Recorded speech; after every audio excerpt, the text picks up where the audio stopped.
নমস্কাৰ বন্ধু বান্ধৱীসকল, আজি কল আৰু আটাৰে এটা হেল্ডি কেকৰ ৰেচিপি লৈ আহিছোঁ। তাৰ বাবে কল আৰু গাখীৰ, আধা কাপ গাখীৰ দিছোঁ 3টা কলত, মিক্সিত ভালদৰে মাৰি লৈছোঁ আৰু সেইখিনি বাউল এটাত উলিয়াই আধা কাপ ৰিফাইণ্ড অইল আৰু গুড় মই গ্ৰেট কৰি লৈ পেলাই ইয়াতে মিক্স কৰি দিছোঁ। গুড় আধা কাপ মানেই হ'ব আৰু এইখিনি ভালদৰে মিক্স কৰি তাত 1 কাপ আটা দিছোঁ।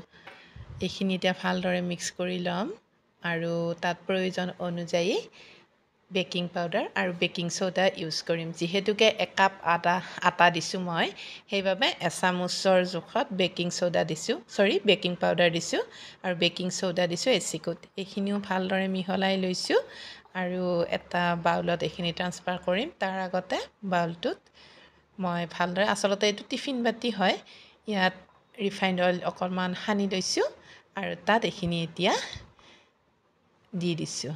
ভালদৰে অলপ টেপটেপাই দিছোঁ যাতে ভিতৰৰ বায়ুটো ওলাই যায়, এয়াৰটো। আৰু আগৰ পৰা প্ৰিহিট কৰি থোৱা কেৰাহী এটাত এইটো বহাই দিলোঁ। 30 মিনিটৰ বাবে বহালোঁ। হৈ গৈছে 30 মিনিট। এয়া মোৰ কেকটো সিজিছে।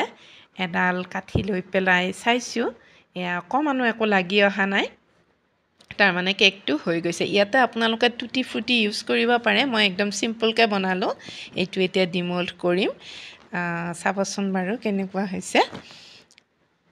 খুব বেছি হেল্ডি হয় এই কেকটো। ল'ৰা ছোৱালীয়ে সঘনাই খালেও একো অপকাৰ নকৰে, যিহেতুকে ইয়াত ময়দাও ইউজ কৰা নাই আৰু কোনো এক্সট্ৰা প্ৰিজাৰভেটিভো ইয়াতে ইউজ কৰা হোৱা নাই, কালাৰ ইউজ কৰা হোৱা নাই। এপিচ আপোনালোকক কাটি দেখুৱাইছোঁ বাৰু। ঘৰতে বনাই এনেকুৱা কেকৰ সোৱাদ ল'ব পাৰিব, ল'ৰা ছোৱালীকো খুৱাব পাৰিব বিনা দ্বিধাই। এয়া চাওকচোন বাৰু কি ধুনীয়া হৈছে। তেতিয়াহ'লে আজিলৈ আহিলোঁ, এবাৰ ট্ৰাই কৰি